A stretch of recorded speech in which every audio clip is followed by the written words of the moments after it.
Hello mga kabali, balutan natin ng dyaryo yung flooring, yung plywood para hindi malagyan ng pintura. Pagpintura natin ng grills. Kung ganito yung madaling paraan pag magbalot,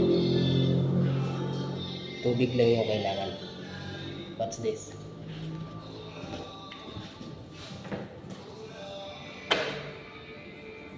Yan, butasan natin, butasan.